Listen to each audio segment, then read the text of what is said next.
Welcome to Books and Besties, the virtual book fair.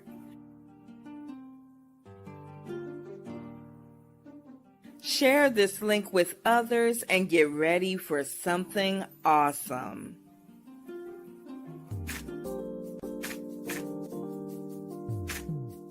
Books and Besties, the virtual book fair.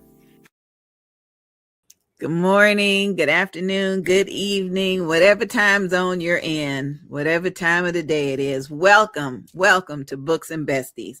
I am the Queen Bee, Dr. Angie BEE, and I'm one of your hosts of the show. We are here with you Saturdays from 11 a.m. to 1 p.m. Eastern Standard Time, and we bring you authors, entrepreneurs, ministry leaders, and community leaders, people that you probably wouldn't have otherwise had a chance to meet or to learn about. And so my co-host and I are excited and honored to be able to bring them to you. I am in my studio in Jacksonville, Florida. And if you are watching from someplace outside of Florida, please put in the comments your city and state, your country, where you're watching from, so we can keep you in our prayers and give shout out to you and your location, okay? Today we want to do something kind of unique. We've got guests that are lined up, and we've got upcoming events that we want to tell you about. So I'm going to play a couple of videos for you first before I bring in my co-host, and then we'll get started right away. Okay? Don't go anywhere. Maternal Matters Favored, mmfavored.org presents their 4th annual charity broadcast event for those with perinatal and postpartum mood disorders. This 24 Hours of Favor annual fundraiser takes place Mother's Day weekend. Mental health aids maternal health. Seeing mothers, supporting minds, and saving lives. Broadcast produced by Angie BEE Productions. Log on to mmfavored.org for more information. That's mmfavored.org for more information. 24 Hours of Favor. In Worthy Beyond Expectations, Tamisi Gordon shines a powerful light on the unspoken weight often carried by firstborn children. From responsibility placed on young shoulders to silent sacrifices made for the sake of the family, this heartfelt story explores the pressure to be strong, mature, dependable, beyond their years. Through struggle, resilience, and self-discovery, Worthy Beyond Expectations gives voice to the eldest child's journey, reminding us that even the strongest need understanding, support, and space to simply be a child. Worthy Beyond Expectations by Tamisi Gordon. Audiobook produced by Angie BEE Productions and narrated by me, the Queen Bee, Angie BEE.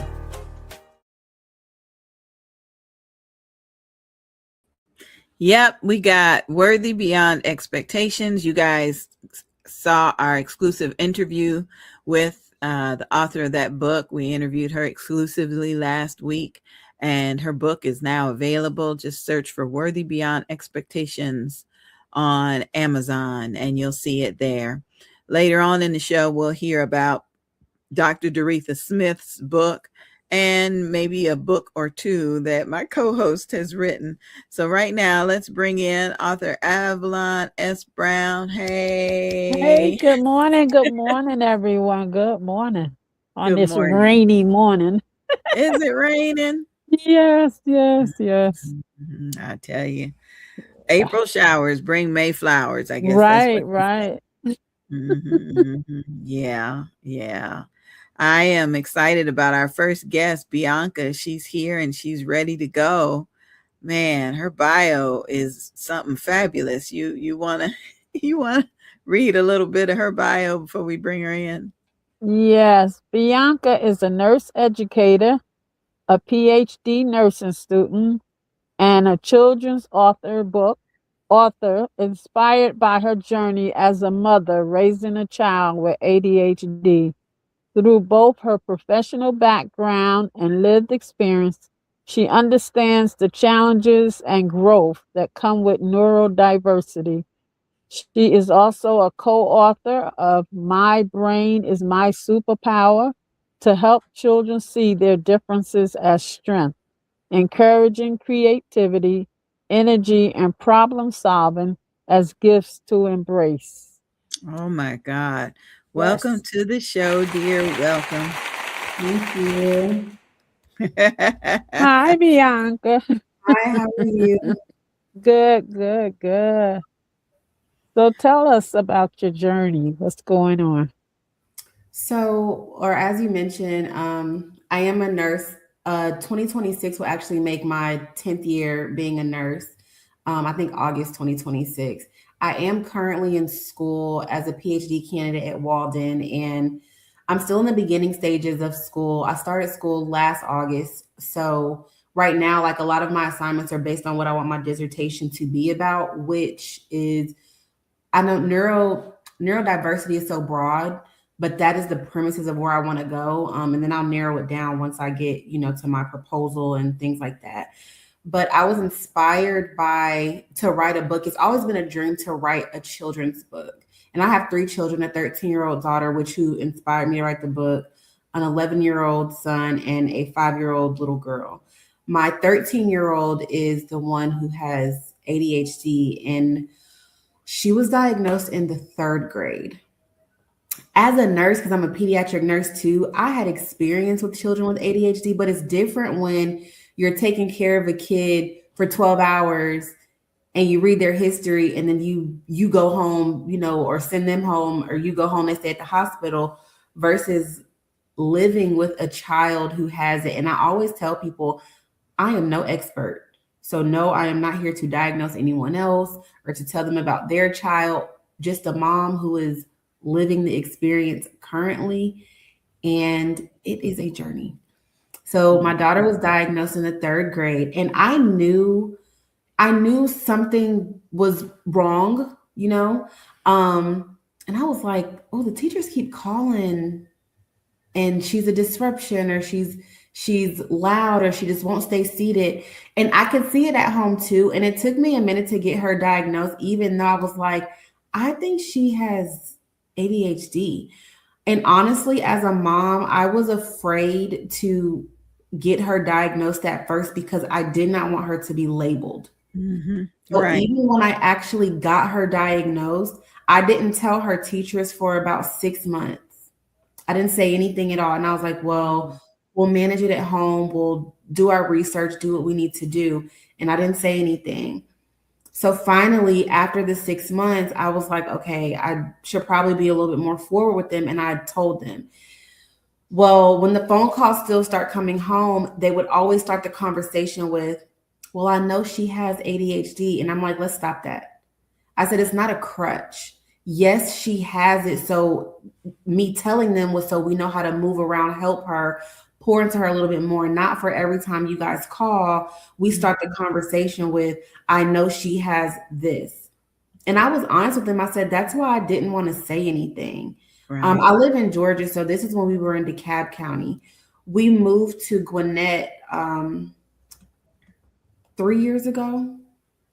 And so we're in the Gwinnett County School District now, and it has been a game changer because now I was afraid, like I heard, let the teachers know, get the IEP, all these steps, and I was very reluctant. I was like, no, don't do that. So finally, when we came to Gwinnett, I did get the IEP, and we had an IEP meeting. And I did learn there's a difference between an IEP and a 504 plan. I did not know that for a long time. But when we had the IEP meeting, they allowed me to let them know what I felt like would help her in school. Now, every day is not peaches and cream still, and she's 13. We are still, and I don't think this is a journey that has an end point. Like, as she gets older, it was different because I thought, well, as she gets into her preteen, this will be a little bit easier. Oh no. Teenage girl, ADHD, hormones, that combination together, I was like sometimes I feel like we're back to the drawing board. But I will say she's very loving. She's fun. She plays softball and she's a cheerleader. So she's super athletic. She likes to bake.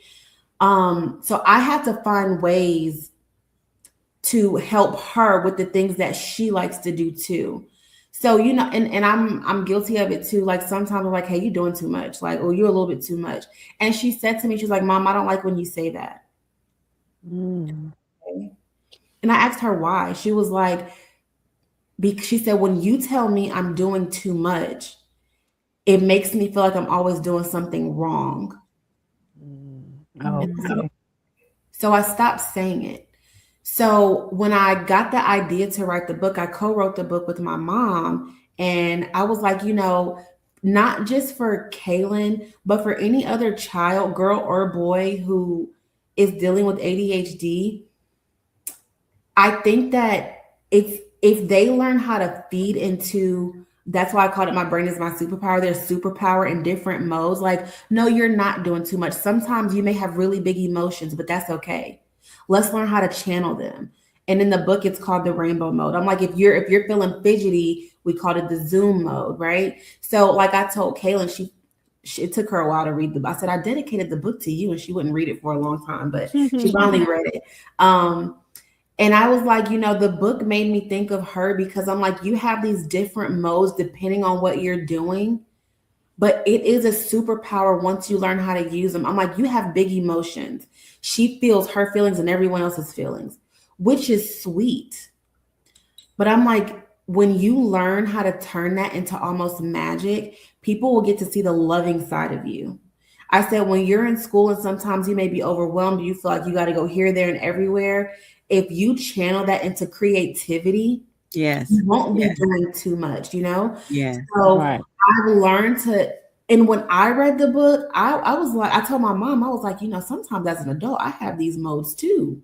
So I'm like, you know, going through the book and writing it and thinking of just personal things with Kaylin, I'm like, for you or anyone else who feels like sometimes I feel like my brain is chaotic, it's not. Your brain is powerful. Just learn how to use it, learn how to channel it. I'm like, this is not just for school, it's when you're at home, when you're playing sports, any team related activity you do. I'm like, there's nothing wrong with you. So don't ever let anyone tell you you're too much. Your feelings are too big. You can't sit still. Something must be wrong. I'm like, there's nothing wrong with you. And again, like I said, as a mom, I had to kind of change my verbiage with her as well. And learn how to pour into her as well too, a little bit more than what I was doing because I thought I was doing enough. But then writing the book, I'm like, let me tap into her creative side. So she started a cookie business. It's really good. I was like, you now says you can't be cooking cookies every day because you know it's not the healthiest thing in the world, but her cookies are delicious. So she started a cookie business.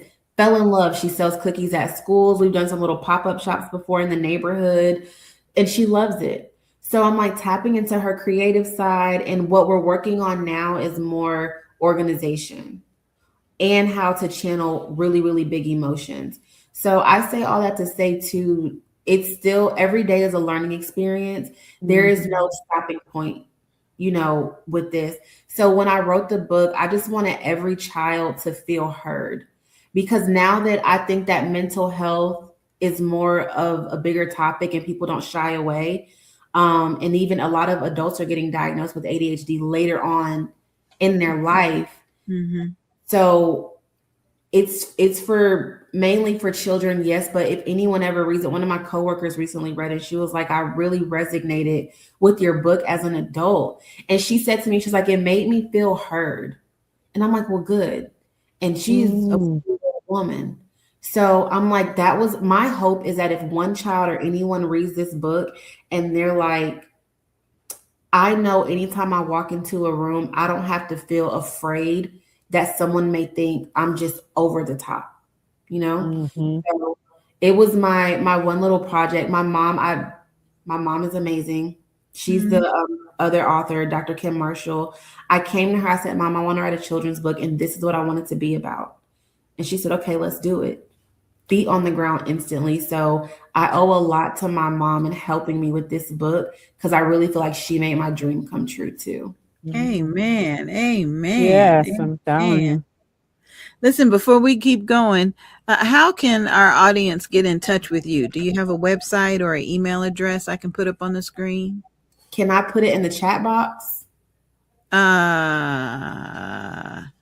Yes, you can. Do you want it on the screen? I'm okay with my email. If anyone wanted to reach out, I'm okay with that. Okay. Just spell it out for me, and Okay. I'll type it up. It's D as in dog, Uh-huh. J as in Jack, Uh-huh. Mm-hmm. ANELLEWIS at gmail.com.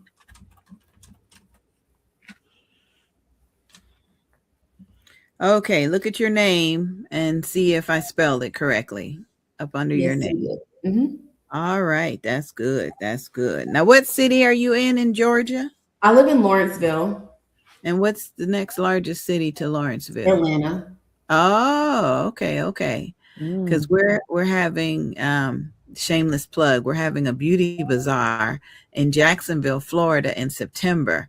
I would love for your daughter to come and sell some cookies. What's the date? It's the 19th, the third weekend in September. It's a weekend retreat. It's a fundraiser for alopecia awareness. And September 19th in Jacksonville. in Jacksonville, Florida. Yep. If Okay.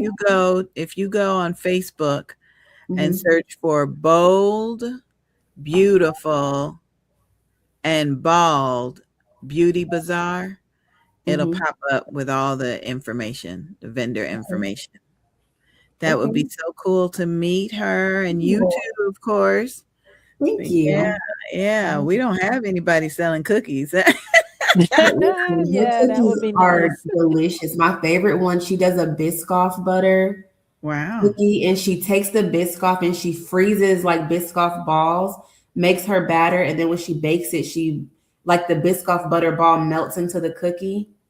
Oh, And you wow. know, when she Nice. did it, she came to me one day. She was like, Mom, I found a cookie recipe on TikTok and I want to try it.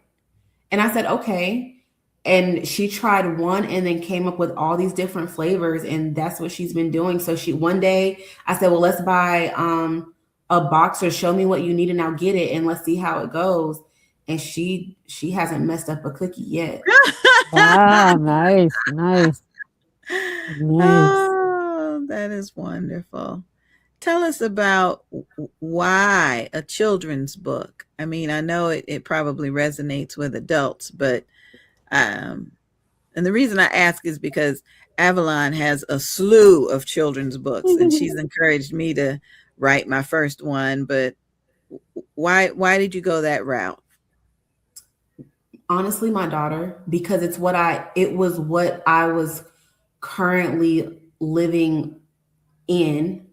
And also, I would say my daughter, and because I've worked peds, like I love as a nurse, pediatric was my first passion. So that's what started, I will say, working in peds. And in this particular book, definitely my daughter. And people say it's hard to write children's books because it's a harder audience to reach, is what I've heard, like being in different groups on Facebook and just doing research. And I'm like, well, kids still like to read. They have book clubs in school, the Scholastic Book Fair. I'm like, kids like books. And I was very adamant about it being hard copy, because I've had questions like, are you going to make a Kindle version? I didn't want to do that because I still think kids need to pick up books and flip pages. They do everything else on the computer anyway. So, but yeah, it was definitely my love for peds, and then having a daughter who was, dealing with ADHD too. And it was a no-brainer for me. Like when I said I want to write a book, immediately I was like, a children's book. Mm-hmm. Mm-hmm. Wow. Absolutely. That is so good. Yeah. I know Avalon has more questions, but we're going to take a quick break and hear about some other things that are going on. And then we'll be right back with more of Books and Besties. Don't go anywhere. Still, I care. Nurses rising after bullying. Presented by visionary author Avalon S. Brown, RN, BSN. Still, I care. Nurses Rising After Bullying is a powerful and restorative anthology that amplifies the voices of nurses who faced workplace bullying, yet chose resilience over silence. Within these pages, their stories uncover the unseen wounds behind the scrubs, where whispers, exclusion, and systematic mistreatment tried to dim the light of compassionate hearts. But these nurses did not surrender. From quiet tears in the break room to hard-won triumphs at the bedside, this collection celebrates the courage, purpose, and unwavering care that embody the true spirit of nursing. Whether you are a nurse, a healthcare leader, or someone who has ever felt overlooked, this book will encourage you to rise, advocate for others, and believe that healing is always within reach. Still, I care. Nurses Rising After Bullying. Presented by visionary author Avalon S. Brown.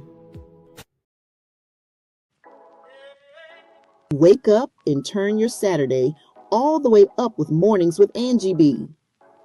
Every Saturday from 8 to 10 a.m.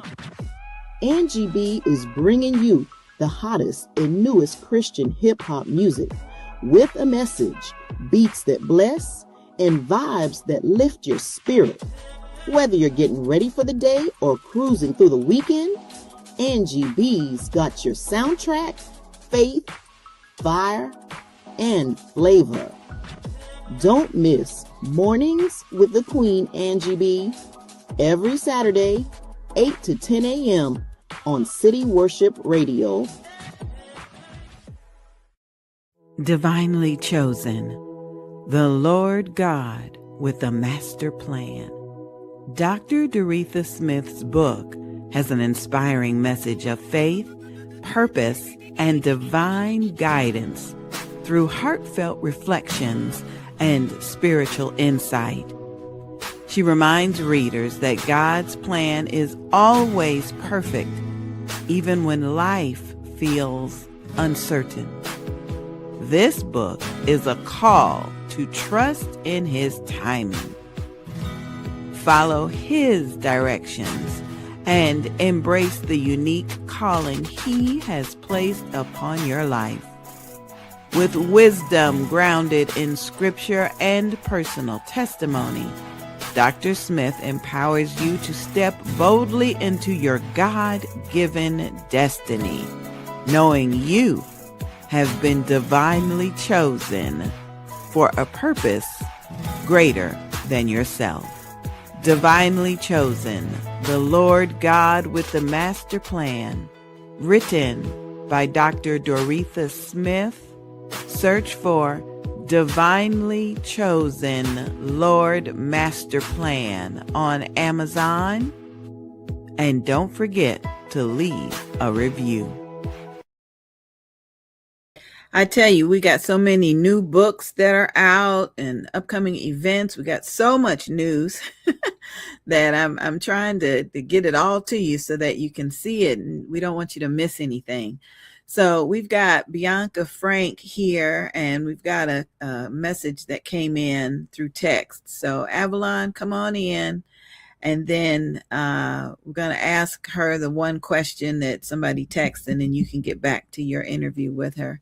Hey, Bianca. Hey. Long time no see.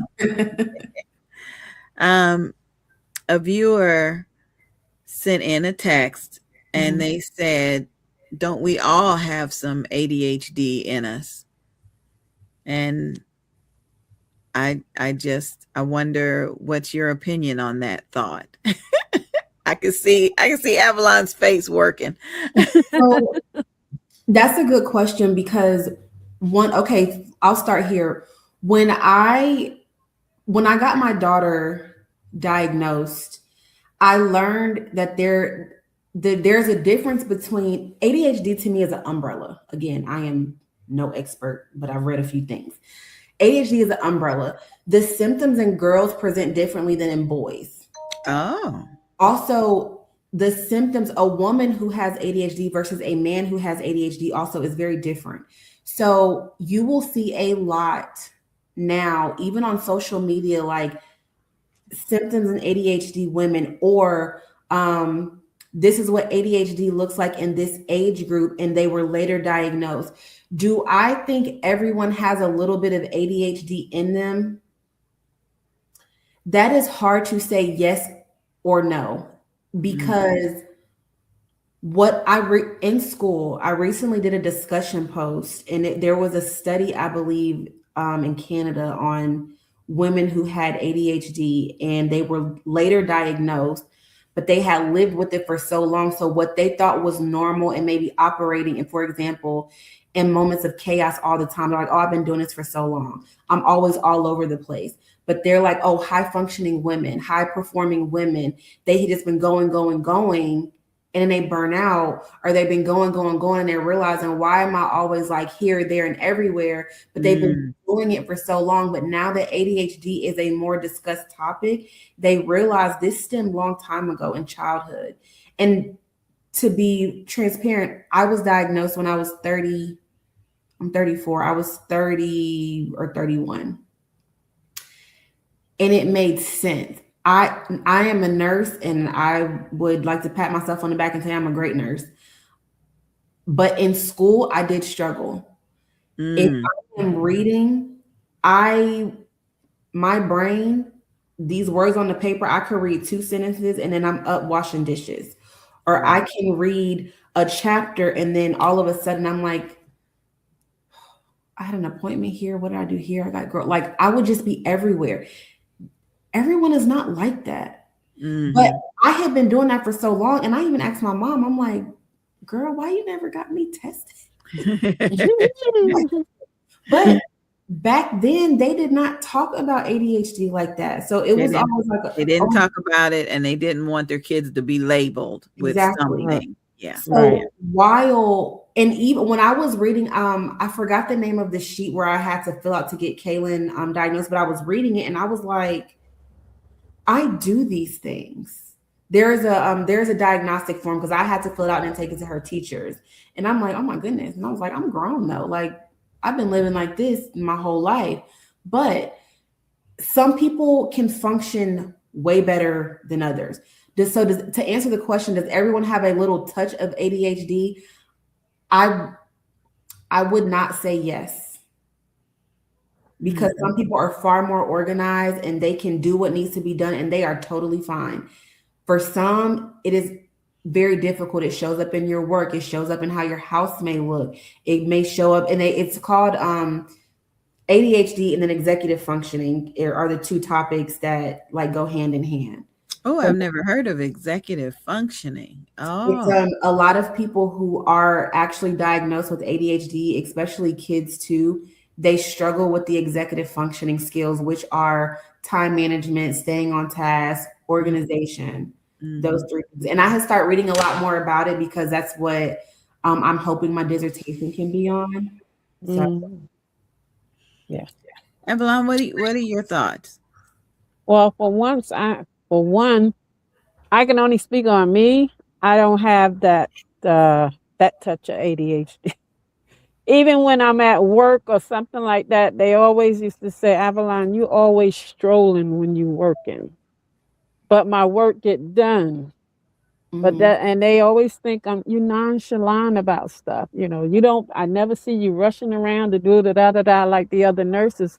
But I guess because I was more organized, my work got done. I was able to go home on time. So I wouldn't say I would have it in me. I can't speak for everybody else, but I don't think I have. Now, my granddaughter think I have OCD because I always want everything in the place where I put it in a certain Yep. place. If I organize something, don't move it out of that place. That's how my mom is. Yeah. Don't move what I put. If I put it there, don't move it. When I go back, I expect it to be in the spot that I put it. And then Yeah. if it's not, she'll see me move it. Like I knew you was gonna move that. But I dealt with a grandson that had ADHD, and that was be one of the questions. How supportive was the school? Because this school wasn't very supportive. When we moved in DeKalb, I don't think we got the support we needed. When we moved that was the school where I was staying. Every time I talked to them, they would always start with, well, I know she has ADHD, and I didn't like that. When we came to Gwinnett, my daughter even noticed a difference. The third week of school, and I remember because it almost brought tears to my eyes. She was standing in the driveway and she said, Mom, this was in 5th grade. She said, Mom, my teachers are so nice. She said, they actually pay attention and they listen to me. She was like, they don't always rush me off. She was like, they actually hear what I have to say. And I was like, wow, that is I said, phenomenal. Yeah, I'm glad yeah. she said it and she noticed it. And it made me like stop in my tracks, because sometimes it's like, maybe looking back, she shut down at her other school because she didn't think they would listen to her anyway. What I like about the school she's in now, they have an IEP team. So there's someone who is over IEPs, and then we have a meeting with all of the teachers and we discuss the IEP plan. If there's ever a time where I feel like, hey, can we adjust this or add this? They're like, no problem, let's implement it. They give me suggestions, they gave me resources. I had a teacher who told me they think it would be a good idea for her to have her own personal planner, because apparently in middle school, they don't give out planners like they did in elementary. So he said, buy her a planner, have her write down all of her assignments for each class, and have the teachers initial it to hold herself accountable for like, hey, this is my planner. I wrote my work down. It in lieu of you're going to do your work. But it was like a double check too. Like, she knows what homework she has to do. We saw her write it down and we signed it. And that was her teacher's idea. We also came up with one where if she ever feels like she needs to just like take a moment out of the classroom, she'll let them know like, hey, I just need to step out for a second. And they don't ask any questions, like, we're not saying go stroll in the hallway, but if you need a breather outside of the classroom, do that. They're very patient with her as well. Now, have we had phone calls at this school? Yes, we have. But even when I talk to them, they will just simply say, hey, this was a situation. We really love her. We just think she might need a little bit of redirection. It's never like a bashing session. Oh, I feel like I will honestly say they have given her a lot of grace. And I think this set of teachers at this school, they see far beyond her diagnosis to me, because they still speak very highly of her, with also recognizing, yes, she still has some things to improve on, but they always speak positive first and like, hey, she's really good at this, or, we really love her. She had a bad moment or a rough day. We just wanted to let you know in hopes that you can partner with us and we can redirect her, see how tomorrow goes. Very positive. So this particular school has been excellent. They were the ones who really walked me through the difference between a 504 and an IEP based on what she needed. And I really love that because I told them, I was like, I thought they were the same thing. So this Wow. school has been phenomenal, and it gets to follow her through school. Wow. Yeah. Yeah, because with my grandson, he went through that first and second grade with them constantly calling us, come pick him up, come pick him up. Until I went to the principal and said, is there something you can do? But the principal didn't. It wasn't until I was working in dialysis as a charge nurse, and the social worker that worked there happened to work in the school system too. She had 2 jobs. And she wrote this letter and she said, there's a school study team that's supposed to help. So when I gave them that letter, that's when they got the team. That's when they let me know about the team. And they eventually they put him in another school that only had, like, I guess 3 or 4 children in the class, and the school district had to pay for him to go to that special school. But Wow. had not I mentioned that at work, we wouldn't have never known about the school study team that takes care of children like that. Yeah, the school was upset because they had to pay because they were actually making him worse, because when he got fidgety and walk around or walk out of class, the security guard was always trying to restrain him, which sent him into a frantic. Because one day they was restraining him so much until I got there. When I got there and made them let him loose, he was out of breath. He was Oh. out of breath. Yeah, and I told them, this child has asthma. Had he had an asthma attack, we would have sued him. But I'm just saying, even the principal was telling us what kind of support that we were supposed to get. And had not she wrote that letter, I wouldn't have never known. We wouldn't have never got the help, not in that school. Mm-mm. That's a shame. I think that some of the resources that are out there, it takes people doing a lot of their own research and then bringing it to the schools. Like, hey, I saw that this is available, or I saw that the county offers this. What can we do? Sometimes they are not just forthcoming with the information that the kids need. Do I think it has gotten better over time? Yes, because there is a very large amount of children who have ADHD in schools. So it's almost like they have to do something about it now, because it's, like you said before, it's a little bit more discussed, but some of the resources that are out there, they're not just like advertised, like, hey, we can help you do this if you come to the print. They're not doing that. There's no billboard saying we'll help you, You have to come with them. They're afraid of a person who knows a little bit too much information. And once you let them know, what you know, then they're like, oh, as a matter of fact, we do have these resources. Yeah. Instead of just, kind of handing them out, because a lot of students could benefit from them. Yeah, because I worked like per diem during the summer. I was substitute as a school nurse. I've done a little bit of everything. I was substitute as a school nurse, and at this particular school, it was a school just for children with ADHD, and it was 90 students in that school. And I was like shocked, because I was like, you really have a school, that many children, on it was just shocking to see that there was a separate school with just that many children, from all the different areas going to that school. Interesting. A school just for that population. Yes. I tell you, it's a lot to learn. And I'm grateful that you have your book, because that is going to be a resource for parents that are doing their research. Yeah. That is awesome. Awesome. I have to get a copy of that. Let me interrupt for a second and give some shout outs. Nakia Marie, thank you for joining us and giving us a little heart today. Thank you. And Janet Harrison is watching today. We miss you, Janet. How you doing?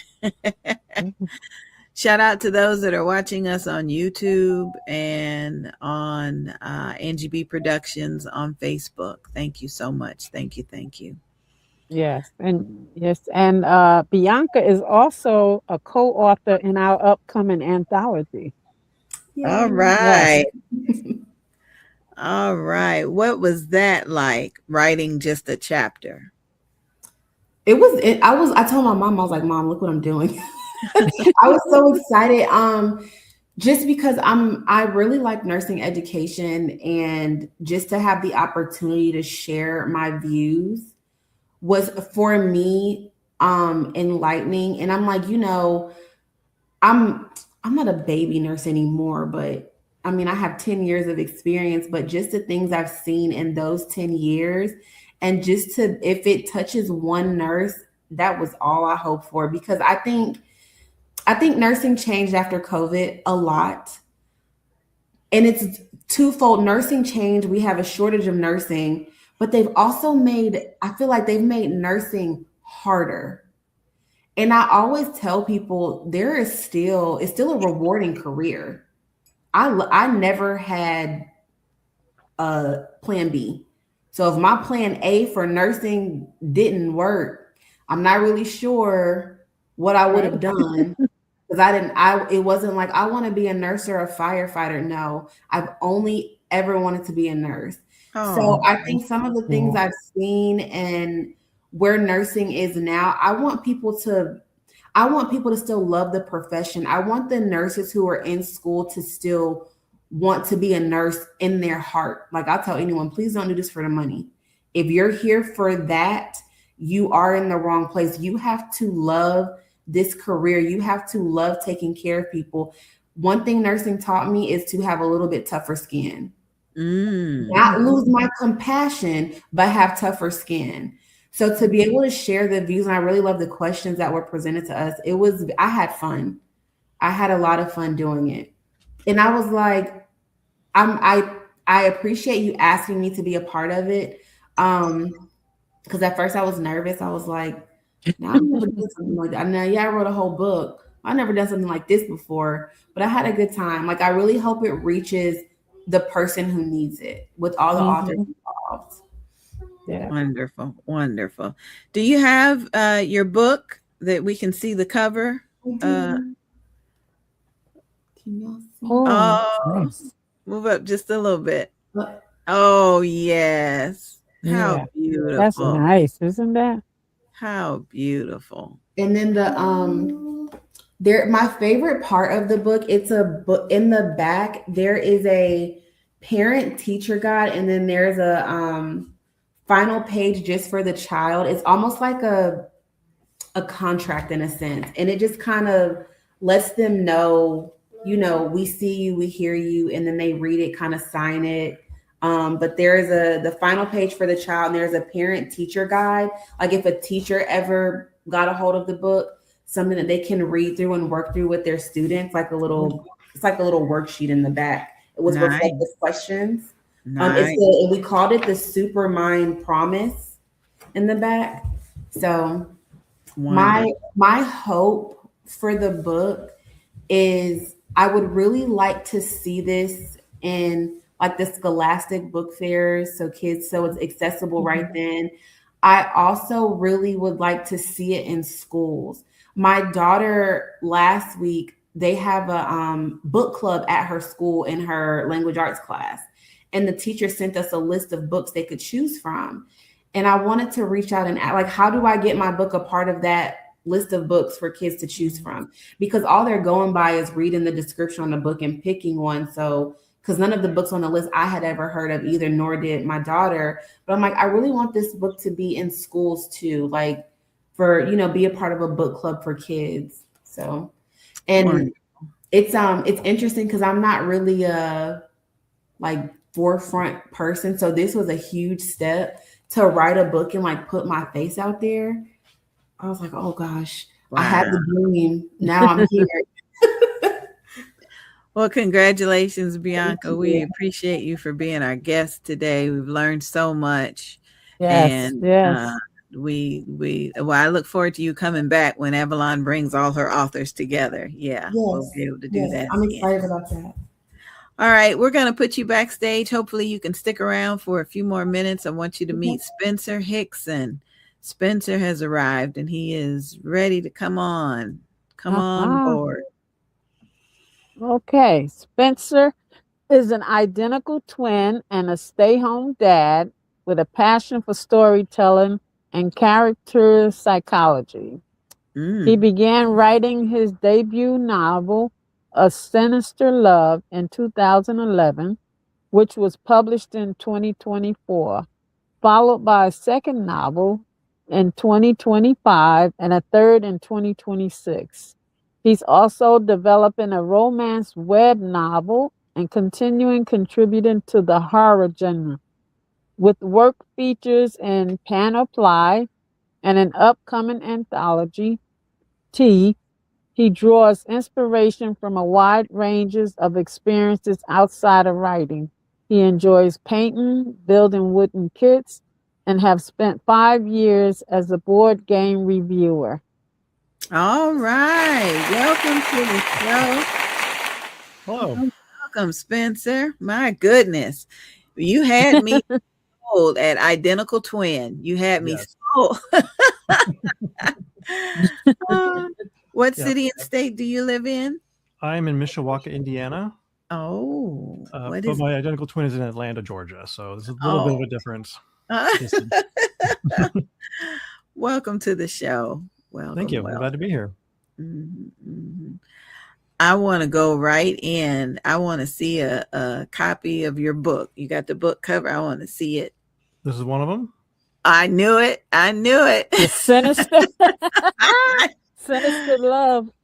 Oh my goodness. Look at her with her wings. I tell you. If you get a close look, you're not gonna be able to do it like up close here. But if you get to look at it online, you'll notice that her wings are actually the pages of books. Oh man. Oh. And this is the newer one. Yeah, that's interesting. Yes. In an hourglass. Oh, Mhm. yes. I knew they'd be creative. I knew they would be.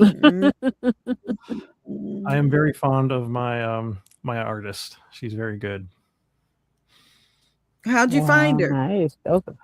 It was a website. I think it was Upworks, and she's from the Philippines. So I never would have met her if it wasn't for the website. There you go. Oh wow. That's how you That's make nice. those Yeah. connections. Yep. Well, tell us a little bit about the journey as an author in your genre. Why not romance or comedy or erotica? Why did you pick that genre for your books? I just sort of fell into it. I have not particularly read a lot of urban fantasy novels before I started, but I just had this idea, and out of that one came more ideas, and then more ideas came out, and it just seems to fit. I don't usually like doing erotica. I feel if I need to do that, then I'm failing as an author. Oh goodness. I never heard it described like that. Yeah, I like my stories to shine through, my characters. Okay. Nice. How do you come up with characters? I've never written a novel, and so that fascinates me that you can create a whole person for the pages of your book. What is your process for coming up with characters? I have different processes for it. For instance, in the first book, that main character, she's actually a demon who gets redeemed, but she has a flaw, and all of my demons have a flaw that causes them to fall. So I came up with hers. Hers is cowardice. And so I came up with how would that form her, and all the other characters came out of some flaw. And then how could they use the journey of the story to either overcome it or to be overcome by it? And in the other one, I knew I had an idea. I wanted one of the characters, for instance, to be a narcissist. And well, he's the villain. Yeah. I had to do a lot of research into narcissism. And I did this because I knew I wanted to give readers an idea of what to look for. If there's a narcissist and you don't know what to look for, I have some red flags in there, the things that they say, the way that they act, so that if someone's like acting like this in your life, maybe you should talk to them about it or talk to an expert about it. Wow. That's deep. That I'm telling you, yes, it is. I never would have thought of that. I write Christian books, so I'm either writing about a testimony or something that I learned in Bible study, or I just sit here and say, Lord, what do you want me to write? I still, it fascinates me that people can come up with characters and the characters are deep enough to where you can relate to them. Not, Yep. wow. There are some tricks to the trade. Different dimensions you can give characters. You don't want every character to be a 3-dimensional character, or the story will never get anywhere. Background characters should be 1 or 2-dimensional, so you have 1 or 2 specific traits. But your main characters, you have to have the trait of what they believe in. You have to have a trait of what their flaw is, and their background. And these things can all they can be for each other or against each other, and it makes the conflicts that are natural in people, because none of us actually make sense. We're humans. Listen, I want to put your contact information up on the screen, Mr. Hicks. So do you prefer a website or an email address? My website's fine. It's spencerhickson.com. Okay. I can do that. I can put that up there. And while I'm doing that, I'll let Avalon get her question in. So do you sound like you do research on these characters in order to bring them to life? Yeah. Oh. Yeah, I like to create a psychological profile for each character, and then I also create a character arc. So every character has their own story arc. And the psychological profile, I had to do research. I don't have a degree in psychology. I might change that someday, but I doubt it. And like in the most recent one, that romance web novel, I knew that there was something in psychology about anxious and avoidant people and how these people usually end up in a relationship. So I had it where you have one anxious person and 2 avoidant people, and one of the avoidant people is trying to change and the other one isn't. And so you will see how it changes the relationships. So I come up with these things. I try to do research. I don't know where it all comes from. That's a creative brain. Does it take you a long time? Does it take a long time to do this research? Sometimes. I have done a lot of it. So a lot of it, I just have to do some touching up, looking back and looking at the DSM-5, things like that. But for the most part, it doesn't take that long. Wow. The DSM-5.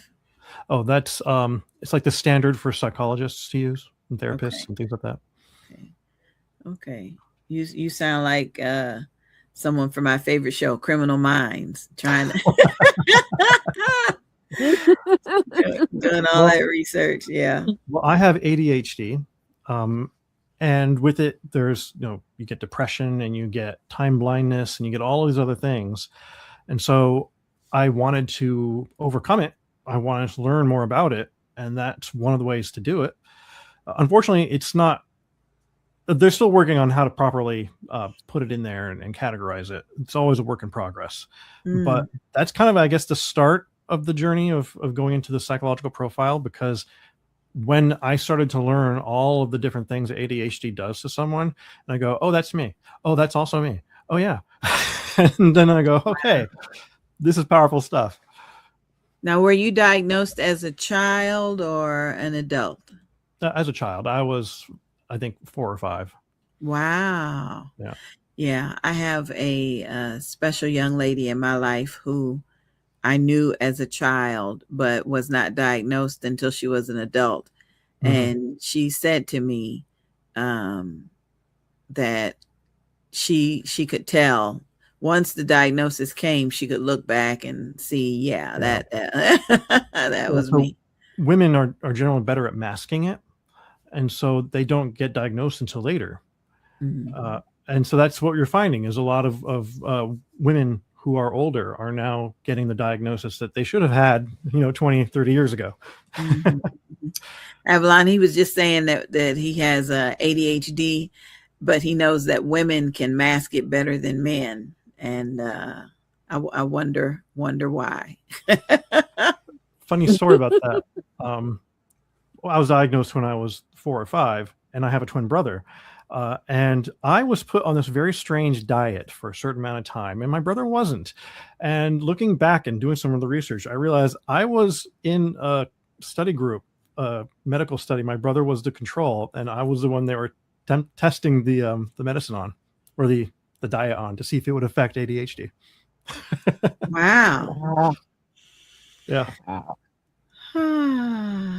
Fascinating. Absolutely fascinating. My brain is just, I wonder how much your ADHD allows you to be creative and allows you to have these characters. I wonder if there's a correlation between the two.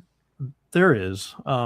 Usually so people without ADHD, they form a pathway of neurons. So you use this thing and this thing and this thing, and it gets reinforced. And so when you need to think of something, your brain immediately goes down that path, and it's really fast. Someone with ADHD, we don't actually form those pathways. So I think of something here, and then I need to make a pathway back. And so I learn how to do lateral thinking very quickly, as opposed to creating these habits. And so that means most people with ADHD are more creative. I also have something called hyperphantasia, so I have a very active imagination. And that definitely helps too. I like to get in the head of every character. Sometimes I regret that. Wow. Oh, that is wonderful. Listen, we want to introduce you to Bianca Frank. We're going to bring her Yes. back in just a Okay. minute, because this is never a It coincidence. correlate, right? Yes, never a coincidence. But let's learn about Doretha Smith's book and one more thing before we get us all together. So don't go anywhere, everybody. We'll be right back. Divinely Chosen, the Lord God with a master plan. Dr. Doretha Smith's book has an inspiring message of faith, purpose, and divine guidance through heartfelt reflections and spiritual insight. She reminds readers that God's plan is always perfect, even when life feels uncertain. This book is a call to trust in His timing, follow His directions, and embrace the unique calling He has placed upon your life. With wisdom grounded in scripture and personal testimony, Dr. Smith empowers you to step boldly into your God-given destiny, knowing you have been divinely chosen for a purpose greater than yourself. Divinely Chosen, the Lord God with the Master Plan, written by Dr. Doretha Smith. Search for Divinely Chosen Lord Master Plan on Amazon.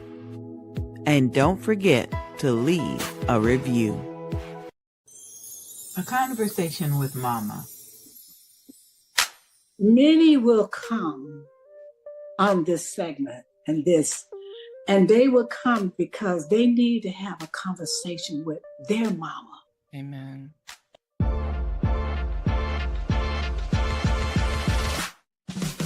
A Conversation with Mama is a series of episodes that discuss different topics that are important to you. Standing on God's Word and the Scripture as found in Proverbs 31:26. Now it's time for today's episode of A Conversation with Mama. Sundays at 3:00 p.m. Eastern Standard Time. Really excited about Dr. Doretha Smith's book. There have been a handful of people that have asked about the book. So please use the contact information that's on that video so you can get your copy. And then Conversation with Mama debuts on Mother's Day. It's coming back for its second season.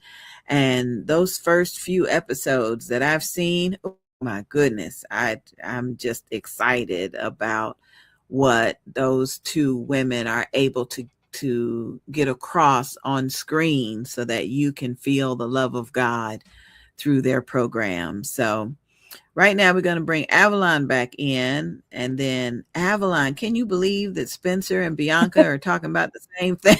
Same topic, right? Yes. Yes, and maybe because he's older now, it can help her see what might come down the pike, as her Yeah, daughter get yeah. older. Yep. So Bianca, we're going to bring you back in, and then we're going to bring in Spencer. We want you guys to meet each other. Bianca, this is Spencer. Spencer, this is Bianca Frank. Hi, Spencer. Hi, nice meeting you. Nice meeting you as well. Wow. Spencer, Bianca's book. Tell Spencer briefly about your book, Bianca. I'll show you the cover if you can see. I wrote this book kind of dedicated or in lieu of my daughter. She's 13, who was diagnosed with ADHD. And oftentimes those kids are, oh, you're too much, you're too loud, you have big emotions, like you're just over the top.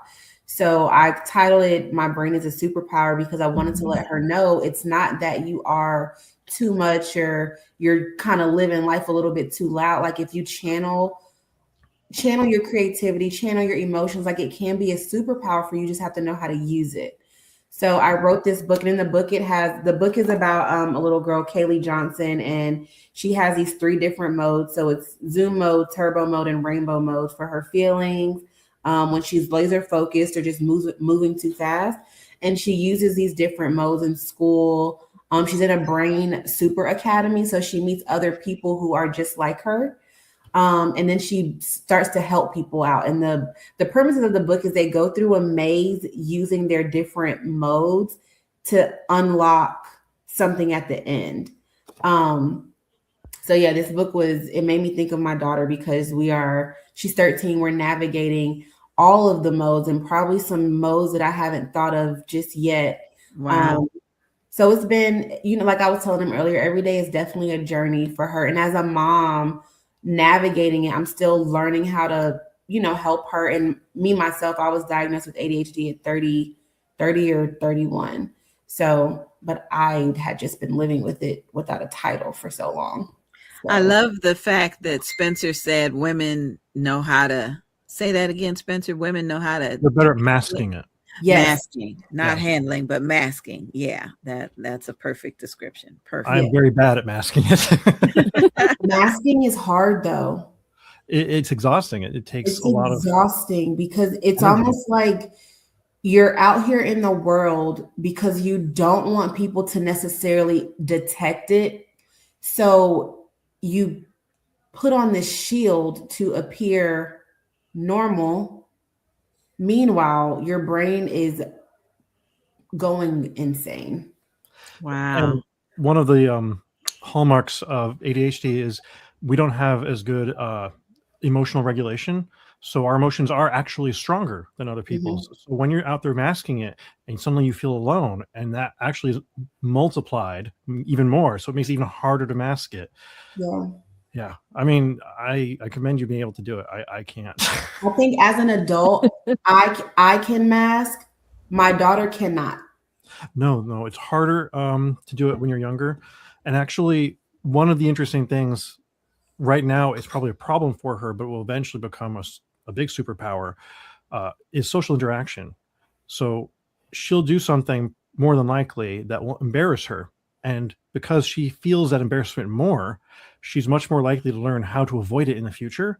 Mm-hmm. And as this happens more and more, she becomes a better conversationalist. She becomes better at handling people and understanding people. Okay. Wonderful. Wonderful. I like that. You got to get there. Yeah. I've never heard it put like that. I like that because that makes me hopeful for her. Because when she does experience the embarrassment, just yesterday she was at cheer and she was like, my coach made me cry. And I'm like, well, what happened? She said she told me that another cheerleader who was trying out for the first time was louder than her, but she said it in front of people. So Kaylin's like, I just immediately start crying. I said, okay, I said, so what did you do after? She said, I got louder. I said, well, good. I said, well, but the embarrassment instantly, that hurt her feelings. And she was like, even though I was just supposed to be louder, all she could see was like, you called me out in front of all of these people. And if it was up to her without some redirection, she would have walked out that room. We've got 2 questions that came in, and I'm not sure who they're for. One question is, do you have any characters in your book that have ADHD? So Spencer, you want to answer that one first? In the first 2 books, I don't have any that are blatantly ADHD, but in the 3rd book, which is coming out this year, I actually remember I said each demon has a flaw. Her flaw is she's basically the personification of ADHD, except that she doesn't have any of those, the regulation. Like, she wants to have fun no matter who it hurts. Oh, yeah. Wow. So I do try to, in that sense, I'm like villainizing ADHD a little bit, but not the person, the thing, the bad parts of it. I mean, okay. I actually am glad that I have ADHD. It makes me very creative, but it is still a struggle. Okay. Okay. And Bianca, I think you may have answered the second question about the second question came in and it said, is it harder to have ADHD as a child or an adult? So either one of you, both of you can answer that. I think as an adult, it's harder because as we talked about the masking, because as a child, I don't think you know how to mask. So you're just who you are and you kind of learn to navigate as a child. But like for me, masking is rough. Like it's exhausting it's almost like when I get home, I have to kind of debrief and like, okay, I can be who I am here because I mean, my family knows, but at work, it is not, I do not walk around wearing a t-shirt that says, hello, I was diagnosed at 30 or 31. Like, I don't do that. So, and again, like I'm good at my job. But sometimes I have hard days, but I feel like I have to flip a switch constantly. So at the end of the day, I feel like sometimes I'm like ripping off layers. Like, okay, I can be me. Wow. At 6 p.m. But from the hours of like morning time to like 4, I feel like I gotta tighten up a lot, Wow. most of the time every day. But Kaylin doesn't have to do that. She doesn't even know what masking is. So every day she just lives her life unapologetically because right now that is all she knows how to do. So when we are working through things like, hey, when you said this, while you may not have meant it that way, your brain was like rapid fire. I mean, you're just saying everything that comes out your mouth. And she's like, okay, so what's wrong with that? And I'm like, right. So I think while it is still a challenge for a child, they have an advantage when they don't know what masking is because they are true to themselves at all times, no matter what. Mm-hmm. True to themselves. I find it different. It's not harder or easier. When I was younger, harder to take care of all those emotions, harder to make friends and things like that. As I'm older, I'm more prone to having depression. And I said I started that book in 2011. It didn't get published in 2024. There's a reason for that. And it was in 2023 was when I actually went and started taking medicine for ADHD again and dealing with the depression. And suddenly I finished the book. So it gets in the way of doing the things I want to do. It's hard. Both. It's just different. Wow.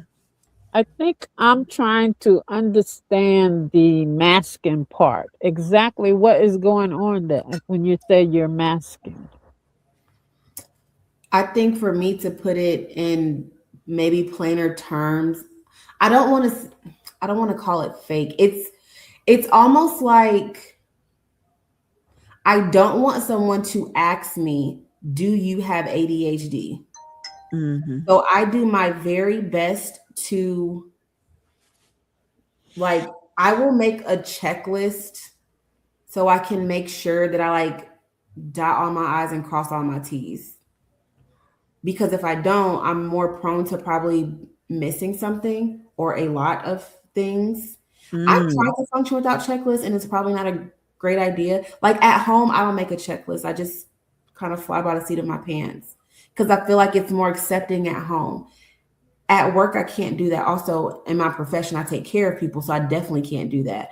But I am more structured outside of my house, to be honest, than I am at home. Just because I don't want a lot of questions like, are you okay? It seems like you're having like 14 thoughts at one time, because I probably am. But instead of like my husband, he can look at me and say, you have a lot going on in your head right now. And I'm like, yes, I do. And he will allow me to say every single thing I need to say. And it might sound like a run on sentence, but he can follow me. Everyone can't do that outside of my confined walls, if Wow. that makes sense. Wow. Spencer's nodding his head like he like he can relate. Wow. Yeah. Yeah. It's typical for someone with ADHD to have a messier home, to not do all the checklists and everything. And yeah, I'm really bad at that. Wow.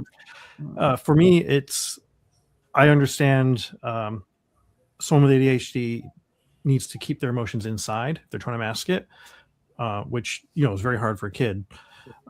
And I'm more likely to start talking and just keep talking, or to interrupt people. And I've become very cognizant of the fact that, like, my brother who has ADHD will interrupt people all the time. So I stop myself and I make certain that I don't do it. But I have to make that mental connection, make the choice. And sometimes I make that choice a little too late. And then I go, did I just embarrass myself? And I got to just let it go. Otherwise, I will dwell on it forever. I feel like we think a lot harder to make sure, like, okay, let me make sure, like, for instance, what Spencer said, let me make sure I let someone complete their full thought. It's like you have to, I want them to finish, because as they're talking, I'm having so many thoughts and I want to respond to every single thing you said. And I want to say it right now, but you have to let them finish. So you have to kind of like, okay, let me wait till they're done and try to remember everything I want to respond to, but courtesy of letting that person finish what they need to say. Because if someone doesn't get it, they're going to be like, dang, she's rude, or he's rude. Like, every time I talk, they're cutting me off. And it's not that. I just want to respond to everything that you said. And I kind of wanted to do it as soon as you said it. Yeah. And sometimes when you do that, the conversation gets away and you never get back to that subject. You're like, Okay. Yeah, I think I have a better understanding now. Yeah. There's it's called neurodivergence. So neurotypical is someone who does not have one of these set conditions. ADHD is one of them. Autism is another one. They do have some overlapping things, but they're not the same thing. Right. And so there's a lot of people with neurodivergence who have this problem. Spencer, another question came in for you. You write about demons. Do you have any angels in any of your books? Okay. So in this one, the Sinister Love, she is an imp who, in the end, it's a story about redemption. But all of the demons were once in limbo with the angels. They were all angels at the same time. And so her old boyfriend is still an angel. Oh. And his name is Valerius. She is supposed to be tempting a human. And so she sits on the human's left shoulder. And on the right shoulder is the angel, who is his voice of reason, conscience. And his name is Boniface. And so you do see the angels act very differently. I have several of the archangels in there. Raguel is kind of like a cop. She's like the chief of police, more or less. And in my story, they can change. They're not supposed to be able to change. And I'm not going to tell you why, because there's more plot behind it. But they notice that they're starting to actually be able to make these decisions that they shouldn't have been able to make. And so there's potential for more of them to fall or to be redeemed. Fantasy. We've got a couple of things that I want you to know about. Doretha Smith says, I understand the mask because of my vision loss. That makes perfectly good sense. Almost fake it till you make it, Bianca. Almost, but I got it. And we also have Nakia Marie who's watching. Thank you so much, Nakia. We appreciate you for being here. And I want to thank those that are watching on YouTube. Be sure you like and subscribe so that you'll get the notifications when we're on.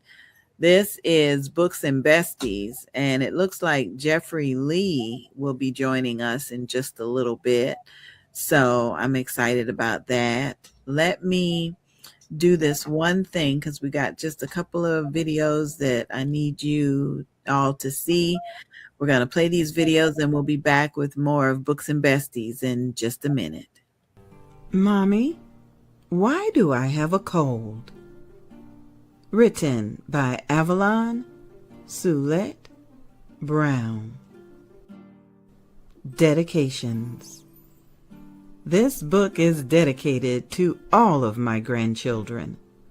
You are always coming to hug and kiss Nana, especially when you have runny noses, sneeze, or cough. Nana loves you. Let's work together to keep the germ population down. Mommy, where do colds come from? Why do I have one? Mommy, why do I have a cold? Written by Avalon Soulette Brown. Narrated by Sonia B., Sandra B., produced for audiobook by Angie BEE Productions, and narrated by me, the Queen Bee, Angie. I've had wives and I've had friends, an anthology for women written by the men we are trying to love. Gentlemen, you are cordially invited to become an author by sharing your thoughts and experiences in our anthology. Tell us about your love for sports. Tell us about your love for grooming. Tell us about your love for gaming. Tell us what you want us to know. Submit your bio, headshot, and your story, along with the submission fee of $250. Send it to Author Avalon Brown 165 at yahoo.com, or you may send your info to Angie BEE Presents at gmail.com. An anthology for women written by the men we are trying to love. I've had wives and I've had friends. Brought to you by Author Avalon S. Brown and me, the Queen Bee, Dr. Angie BEE. Hey, Avalon, we learning a lot today. Telling you, yes. I'm telling you. Learning a lot. Jeffrey, if you're with us, turn your camera on so we can get you up on the screen. And that's all right. I'm just waiting patiently for him to turn his camera on and we can go from there. But Spencer, I want you to come back in because we have another question for you. The question is your twin neurodivergent as well? I think you may have answered that earlier, but yes, we both have ADHD. We were both diagnosed at the same time. Yeah.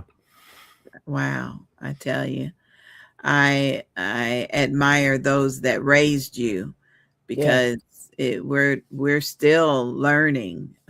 Bianca gave a lot of good advice from what she's learned, but our parents didn't have the resources that we all have now. Yeah, didn't have those resources. Wow. Yeah, we're still learning a lot about it. I had no clue that it was involved with time blindness and all these other things. RSVD, rejection sensitivity dysphoria, is one of the bigger ones for me. I had no idea. I never even heard the term. What? Yeah, what is that? Rejection. Say that again. Rejection sensitivity dysphoria. Dysphoria. Someone who has ADHD is not just likely to try to avoid a situation where they know they're going to be rejected. They're going to avoid even the chance of any kind of rejection. So if there's an email and I think one of those emails might be bad, I just won't check my email for a week. Oh, wow. Oh, yeah. Yeah. Yeah. It affects a lot of relationships. I call it of avoiding confrontation, but maybe it's like avoiding confrontation turned up to 11. Yeah, maybe it's a little deeper than that. Just a little bit deeper. Wow, I tell you, I've learned so much, but I'm so excited about your book series, fantasy with angels and demons and in relationships, and wow. Well, wow. I have the two. They're actually both the first book in two trilogies, but the two are in the same universe. And so you don't have to read one to read the other, but they do kind of interact a little bit. So the demon that I talked about that has ADHD is not in this series. She's in the other one. Okay. Oh, man. I talked with a friend of mine years ago. She writes novels, and she said she thought she was finished with the second book, but then she had a character that she left standing on the street corner, and that character kept coming to her. What are you gonna do with me? What are you gonna do with me? So now she's got a trilogy, and that what you're describing sounds just like what she said to me, that you got characters and they may be in one book and not another, but they're screaming to get back in there. So yep. I love it. I love it. I love it. Love it. What advice do you have for someone who wants to create a fantasy series, a whole new world? What advice would you share, Spencer? Base it in something that you know. I'm not saying the world has to be, but the story is not going to be about the world. If the story is about the world, you're doing something wrong. All the stories are about being human. I'm sure maybe they're elves, but it's still the essential of some shared experience that we all have. And all you're using the fantasy story for is a way to frame that in a new way, to get people to think about it in a new way. So as long as you have that human element, that's the important part. Human element. Okay. All right. All right. Next comment came in and said, "This is fascinating." Thank you. This is fascinating. Wow. I tell you. I actually choose urban fantasy. It means it's a modern world with fantasy elements. So half of the world's already built for me.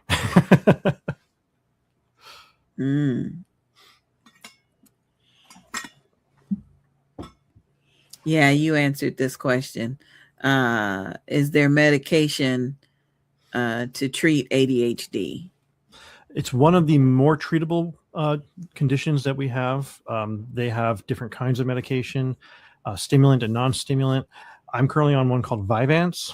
It was very expensive until recently, and it's the one that has worked for me the best. It has the least side effects, but you would definitely want to go to a doctor and talk to them about it.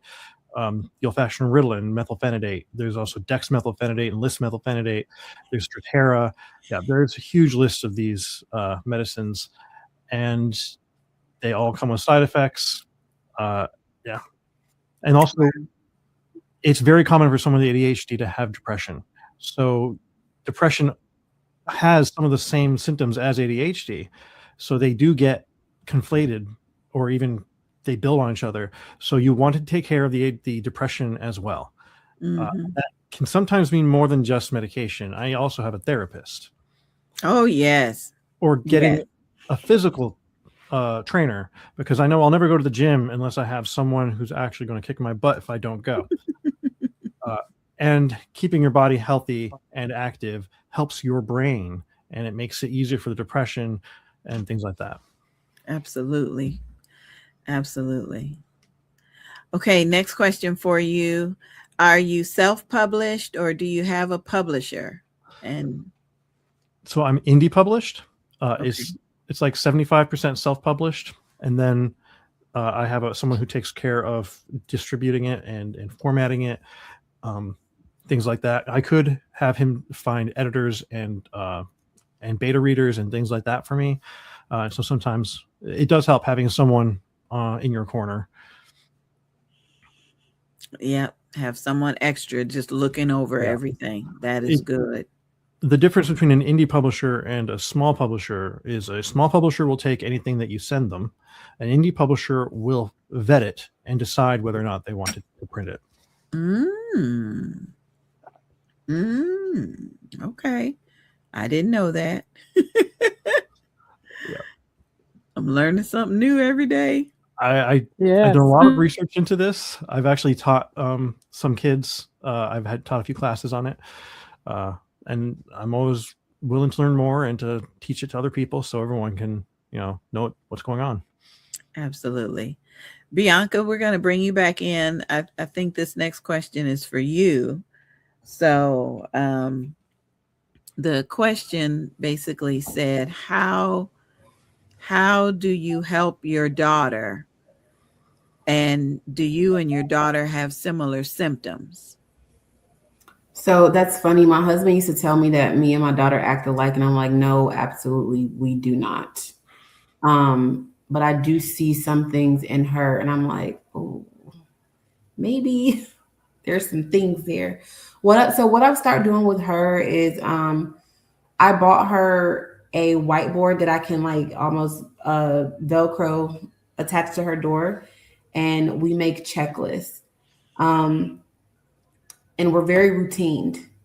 So I make a checklist for her daily. Like when she comes home, this is what needs to be done.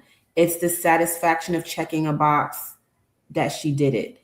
I also, I've learned when I ask her to do something, and this was honestly through therapy, I cannot verbally tell her to do 3 things at one time.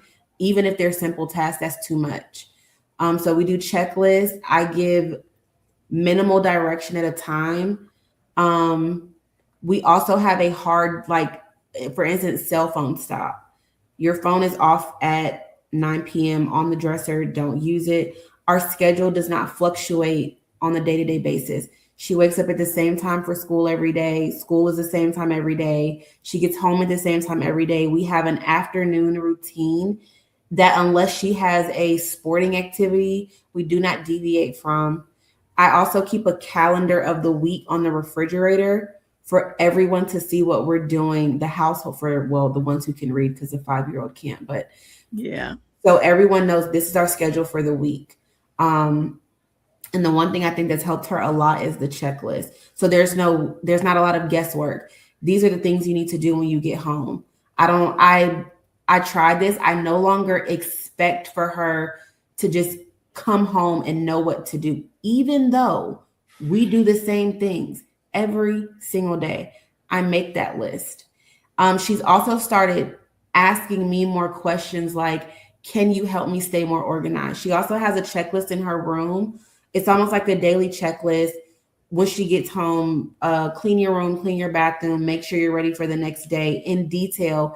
Getting ready for the next day means pack your softball bag, pack your cheer bag, lay your clothes out so I can see them before the next day. We do not tolerate, we have like hard stop rules.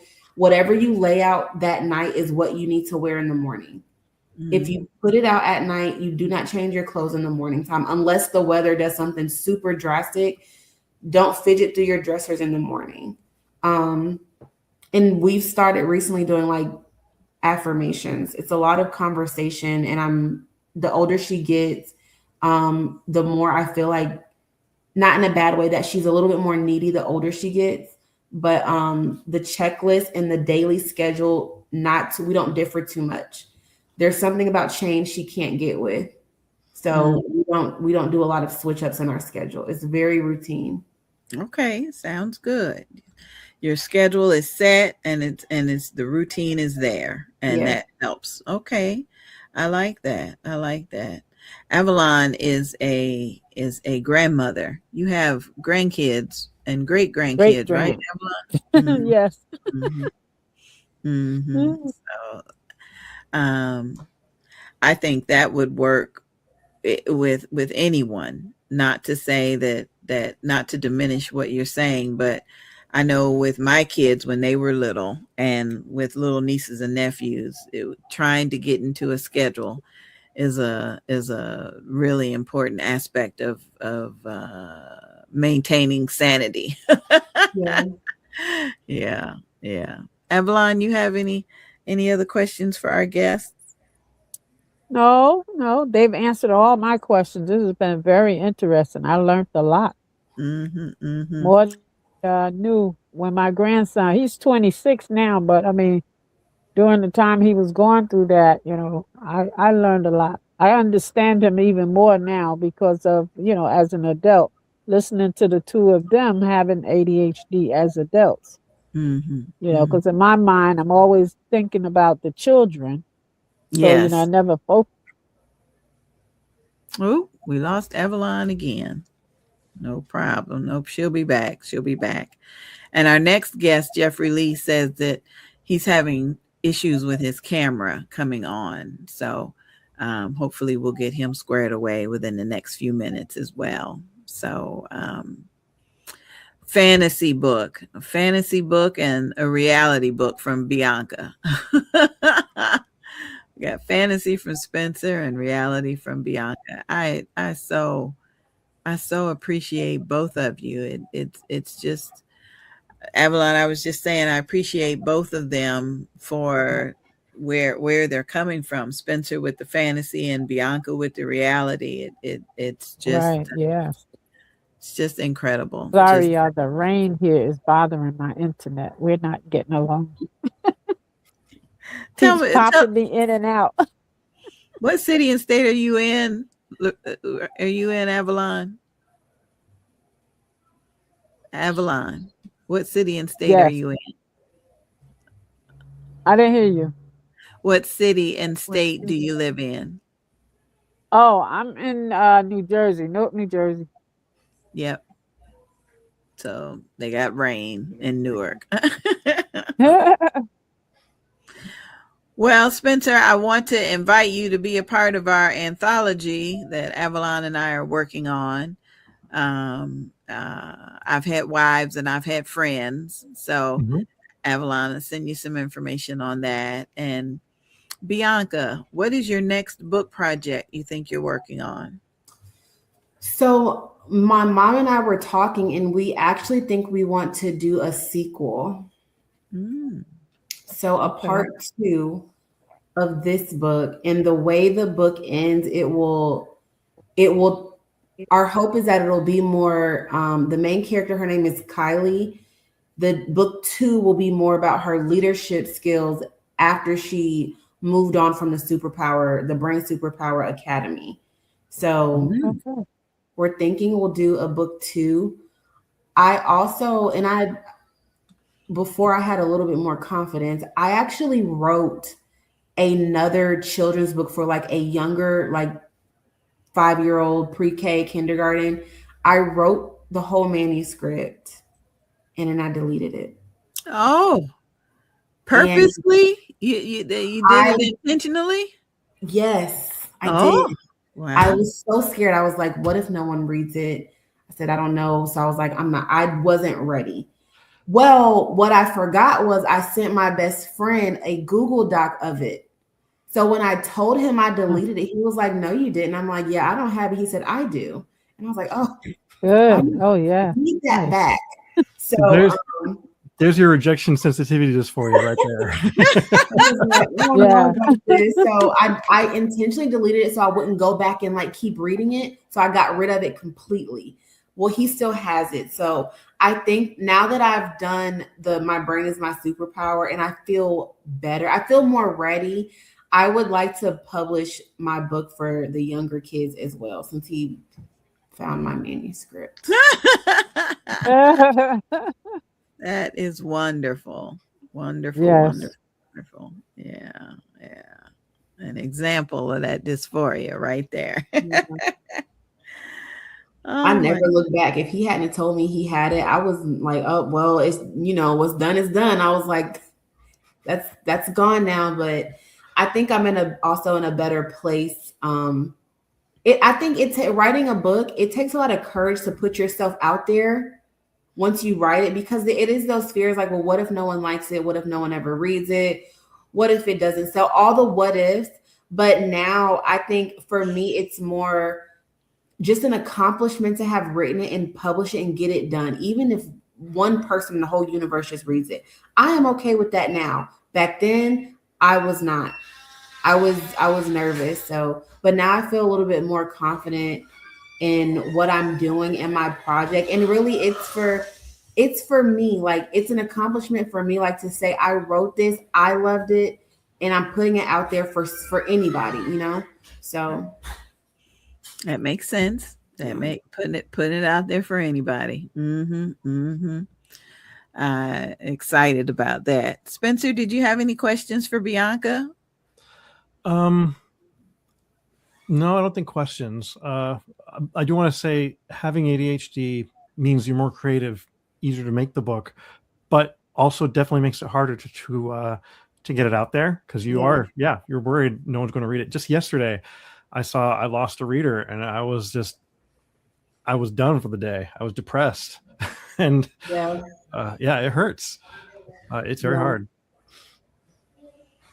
I will say for on this platform, it's been number one refreshing to also talk to someone else who understands, how our brains work. It's not too often that someone is also more open about it too. So to actually say things and someone's like, I get it, I understand, so that was definitely refreshing.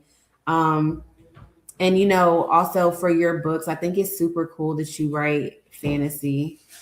I think that it makes your brain go crazy, but in like the most positive way. So I think that is super, super cool.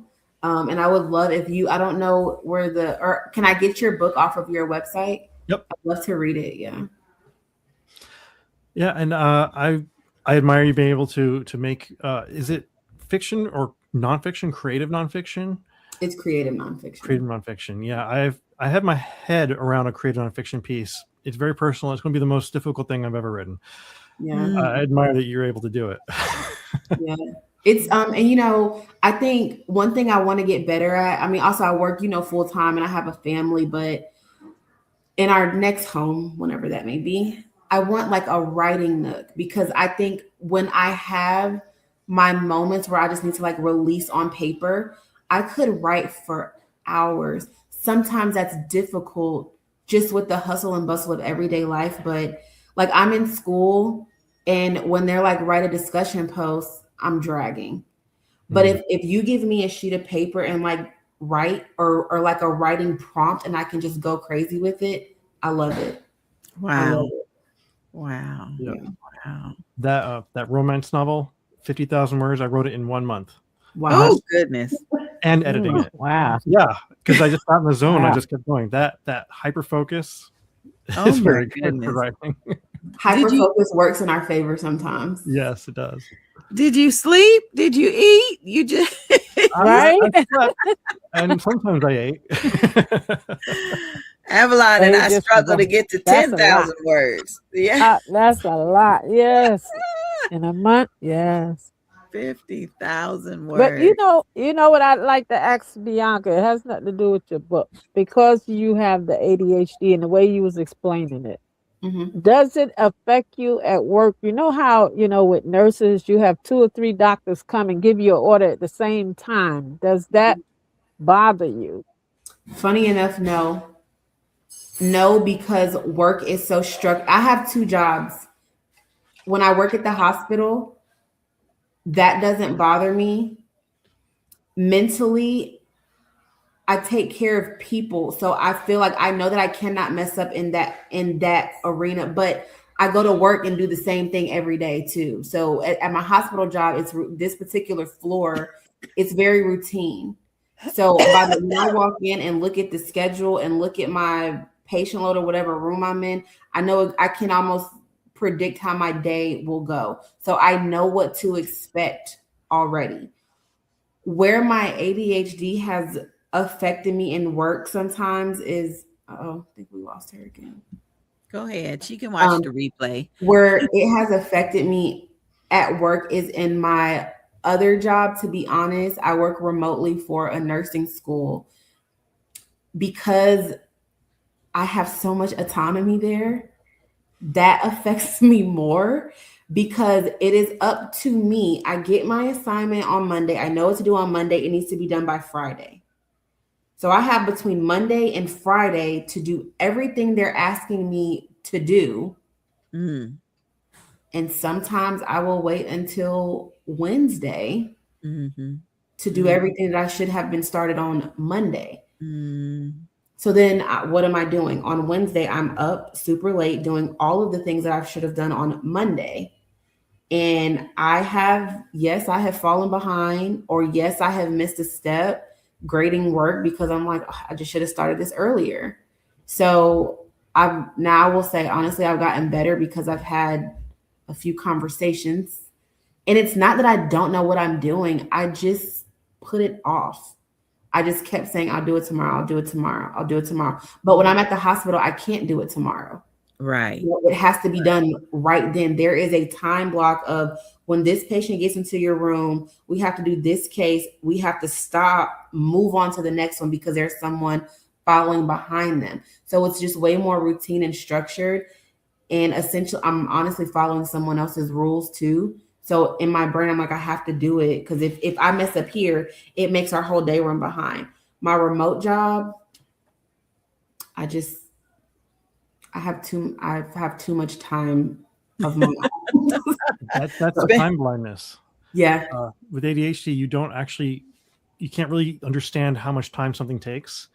And so I know going and picking up that thing will take me like 2 minutes. But for some reason in my head, it's like a 2-hour ordeal and I just don't want to do it. So we procrastinate and always put things off. And then I like to think that I work better under pressure. Yeah. No, but yes, to that, like I will have stuff to take back to UPS. UPS is 7 minutes from my house. It has taken me a month to just get there and return the items because to me, it seems like a large task, even though it's only 7 minutes away. Wow. So sometimes I have a pile of things that need returning and I'm always right before the cutoff deadline of return. I'm like the day before. Wow. So, but I will say what I've started doing that helps. I will set a timer, I'll set a timer for 2 hours. Work in these time blocks. It's called it starts with a P. Because I wrote about it. It's like the prodromo technique or something like that. I might be saying it wrong, but essentially it's working in time blocks. So I've started trying that. So I have a 2-hour time block, like sit down and do your work. When I'm working remotely, sit down for 2 hours and do your work. When that timer goes off, you stop and you take a break. I need a break. So I take my break and I will set another timer to either work more or do something else. That has helped. And I learned about that study through a discussion post at school, honestly. Incredible. There's a resource I like to watch on YouTube, How to ADHD. She goes over a lot of this stuff. It's very good. I would recommend it. That might be good for my dissertation too, because I have to get a sample population and, still working through my research, but just to have different tools to pull from. It's called How to ADHD. There you go. Yeah, How to ADHD. Wow. I like that. Okay. All right. Final call for questions, viewers. If you have a question, go ahead and text it to 407-914-6519. That's 407-914-6519. We can get our guests to answer your questions and get all of this good information out and about so everyone can see it. Just another reminder, Mother's Day weekend, we're going to be on the air for 24 hours.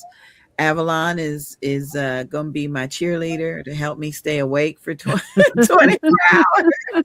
We'll be talking with Maternal Matters Favored, mmfavored.org. We'll be raising money for their programs to help people that have mental health disorders that are surrounding pregnancy and childbirth. And so mmfavored.org for more information. We want you to search for Maternal Matters Favored on Facebook and get ready to make a donation. You'll be able to see why this is just a wonderful organization to get behind. They'll have statistics, they'll have testimonies, just a lot of information, and we'll be on for 24 hours. I can't say that enough. We'll be this is our 4th year bringing this broadcast, and so we're excited about it. All right, it's just about time for us to end the show. Do you have any final thoughts, Bianca, that you can share with our audience? I will just say, if anyone, adult or child, is dealing with ADHD or any neurodivergence, do not ever disappear into the shadows because of a diagnosis. Like, there are people who are out there willing to help you, to hear you, to understand you. And I think just dealing with this, like with my daughter, and myself, it's kind of finding your people. I think I've been really blessed to find my village for myself and my child, and it's been very helpful. And it's a never ending learning process. I think now that mental health is also a more broad discussion, there are more resources. Yes, you have to do your research, but it's not such a hush hush topic anymore. So I just say to anyone, give yourself grace if you're dealing with it. If you have a child dealing with it, it gets better in the sense of you can find the help that you need. Do not be afraid of medication. Some people shy away from it. It works. I believe in medication, therapy, and Jesus, all three. Yes. So, whatever. And that's not to push anyone towards a religion, whatever you believe in, but all three have worked for me and my family. So I do say there's light at the end of the tunnel. The journey is difficult, but there is some positive in it as well. Absolutely. Absolutely. Thank you for those final thoughts. Spencer, I want you to know you've got the voice of an audiobook narrator. You got the equipment, you got the voice. So I actually do record my own audiobooks, and I'm willing to record other people's audiobooks. Good for you. Good for you. Wow, Good nice. you. Do you have any final thoughts you'd like to share with our audience? I mean, it's going to be a self-plug. I'm going to be releasing a Kickstarter for my next book, hopefully tentatively on June 1st. It might get pushed back a little bit, but I'm trying to just get some hype up so people know. Because the last time I did it, the election kind of shot it dead in the water. So I want to do it right this time. Okay. So I'll have that up on my website later today. So if you go to my website, you'll see it. All right.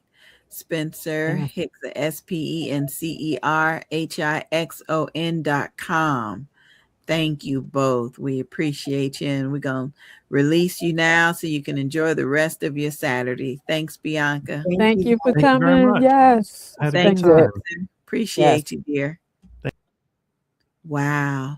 That was fascinating, Avalon. Yes. This has been very informative day. Yeah. Even though I kept getting kicked out. It's the weather. I'm glad you were able I to enjoyed make this. Yes. Mm-hmm. We had a really good time. Really good time. And Spencer is so fascinating. Angels and demons. And yes, together. And the names of the characters. Oh, I had trouble coming up with names for my daughters, much less characters. Wow. I know. Fascinating. I love it. I love it. I love it. Love it. I love it. Well, we got just another quick little video I got to show you guys because we've got the YEP program. We're recruiting young students that want to become authors and entrepreneurs. So I'm going to play these quick little videos and we'll be right back, everybody. Don't go anywhere. Please allow us to introduce you to one of the graduates of our YEP program. Hi, I'm Sandra BEE. I live in Michigan. And yep, I'm an author. YEP, Youth Entrepreneur Author Program. Our goal is to initiate literacy in students and lead them to entrepreneurship through authorship. Our mission is to identify and invite organizations to participate in this program. Students participate in virtual writing workshops where they are encouraged to write their stories and provide reviews of stories read. We ask you to support our youth. For a donation of only $50, your company or organization will be mentioned as a youth supporter in the next audiobook. Send an email to yepI'mAnAuthor@gmail.com to provide a scholarship for a young person to participate. Yep, I'm an author. Proceeds are accepted and disbursed by Angie BEE Productions. And now, these students are authors and entrepreneurs. Follow us online. Just search for Yep, I'm an Author on Facebook. Use the hashtag Yep, I'm an Author. Or call 407-914-6519. That's 407-914-6519 for more information. This program is sponsored in part by Angie BEE and Barty Productions. Yep, I'm an author.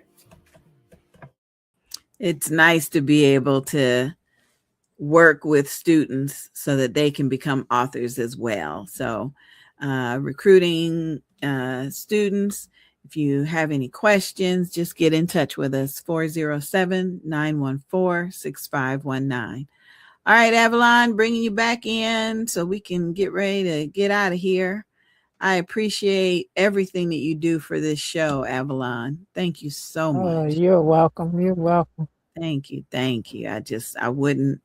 I'm not going to say I couldn't do it without you because I can do all things through Christ who strengthens me, but he don't strengthen me to do this show by myself. He sent you, and you are the blessing that we needed for this show today. So thank you so much. Thank you.